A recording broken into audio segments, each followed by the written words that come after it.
Bermeoko udalak herritarren iritzia ezagutzeko eta 2020ko aurrekontuaren exekuzioan bermeotarren lehentasunak islatzeko prozesu parte hartzailea abiarazi zuen abenduaren 20an. Herriko etxe guztietan euskaraz eta gaztelaniaz banatu den inprimakia betetzeko bigarren aukera egongo da asteburu honetan. Udal gobernuak Bermeoko Lameran karpa jarriko du herritarren parte hartzea ahalik eta gehien errazteko. Gabonen aurretik, abiarazitako prozesu honetan parte hartzeko udalak banatutako inprimakia bete behar da. Herritarrek euren lehentasunak adierazi ostean dokumentua liburutegian, berazen edo kulturretxean entregatu beharko dute. Prozesu hau egiteko azken eguna urtarrilaren 10 da. Udal gobernuak asteburuan zehar bigarren aukera eskainiko du.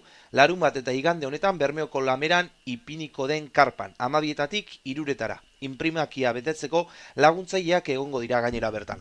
Prozesu parte hartzailearen helburua bermeotarren lehentasunak zeintzuk diren identifikatzea eta 2020ko aurrekontuaren exekuzioan islatzea da. Herritarrak galdetegia erantzuteaz gain, adina, sexua eta kale edo auzoa ipini beharko ditu. Udal gobernuak inprimakia 2 ataletan banatu du, alde batetik 2020ko aurreikusitako 25 ekintza nagusi definitu dira, herritarrak euren lehentasunaren arabera ordenatu beharko dituena batetik 25era. Bat zenbakia bere ustez lehentasun handiena daukan ekimenari jarriz, 25 zenbakia gutxien duen ekimenari. Ekintza guztien artean edukiontzi guneak edertzea, hiri-altzariak berriztea, aparkaleku publikoak egiteko lurren erosketa, kiroldegiko larrialdietako eskilarak, auzoetako bidetan hobekuntzak egitea eta beste alor batzuk daude. Inprimakiaren bigarren atalean, 7 ekintza konkreturi buruz, biztanleek euren lehentasunak idatzi beharko dituzte.